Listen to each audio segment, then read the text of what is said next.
السلام علیکم۔ امید ہے سب خیریت سے ہوں گے۔ آج ہم ایک ٹاپک کے اوپر ویڈیو بنا رہے ہیں۔ اس میں لیٹسٹ پبلک انٹرسٹ کے ریلیٹڈ جو ٹاپک ہے اس کو ہم نے اٹھایا ہے۔ ٹاپک دراصل یہ ہے کہ گلستان سعدی کے حکایات میں سے ہم کچھ چند جملے اٹھا رہے ہیں جو اردو کی شکل میں، پیراگراف کی شکل میں ہم اردو زبان میں بیان کریں گے، کیونکہ اوریجنلی تو ان کا جو ورک ہے وہ پرشین یعنی کہ فارسی میں لکھا جا چکا ہے، تو جو ٹرانسلیٹ ہو کے ہمارے پاس ہے ہم اس کو بیان کرتے ہیں تاکہ جو ہماری آڈینس ہے اگر اس کا شیخ سعدی رحمۃ اللہ علیہ کا جو کنٹینٹ ہے، جو ان کا لکھا ہوا ورک ہے، وہ ہم عام لوگوں تک پہنچا سکیں۔ تو اس میں حکایت نمبر 1 ہے کہ سلطان محمد سبکتگین کسی کے خواب میں آئے، کیونکہ سلطان محمد سبکتگین خراسان کے بادشاہ میں سے ایک بادشاہ تھے۔ وہ کسی کے خواب میں اس کو کسی نے اس طرح دیکھا کہ سلطان محمود کا سارا وجود بکھر چکا تھا اور مٹی ہو گیا تھا، مگر اپنی آنکھیں اسی طرح آنکھ کے حلقوں میں گردش کر رہی تھیں اور دیکھ رہی تھیں۔ تمام تنہا اس خواب کی تعبیر سے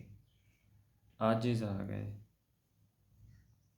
مگر ایک درویش اس خواب کی تعبیر کو سمجھ گیا اور کہا کہ وہ سلطان محمود ابھی دیکھ رہا ہے کہ اس کا ملک غیروں کے قبضہ میں ہے۔ تو یہ جو انہوں نے یعنی کہ یہ پرانے زمانے کی بات ہے، ایک پرانے بادشاہ کی جو ایک ٹائم پہ اس کا وسیع و عریض قبضہ تھا ایک سلطنت پہ، تو اس کو کسی نے خواب میں دیکھا۔ تو یہ چیز ہے اس کی، اور آگے ہے اس کا قطعہ کہ بہت سے نامی گرامی زمین کے نیچے دفن کر دیے گئے، جن کے وجود کا اس زمین پر کوئی نشان بھی باقی نہیں رہا۔ وہ بوڑھی لاش جس کو مٹی کے نیچے دفن کر دیا گیا تھا، مٹی نے اس کو اس طرح کھا ڈالا کہ اس کی کوئی ہڈی تک باقی نہ بچی۔ نوشیروان کا مبارک نام نیکی کی وجہ سے اب تک زندہ ہے، اگرچہ عرصہ بیت گیا، نوشیروان نہیں رہا۔ تو اس میں جو شیخ سعدی صاحب فرماتے ہیں اس کو یعنی کہ عام لفظوں میں بیان کرنے کی کوشش کی ہے کہ عام لوگوں کی سمجھ میں آ سکے یہ بات، کہ جو پہلا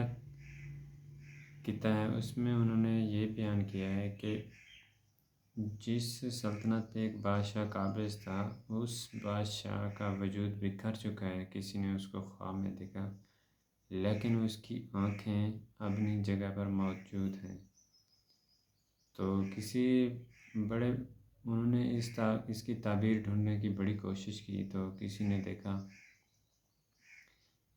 تو کسی بزرگ نے بتایا اس تعبیر کو کہ بھئی جو اس کی سلطنت بکھر چکی ہے،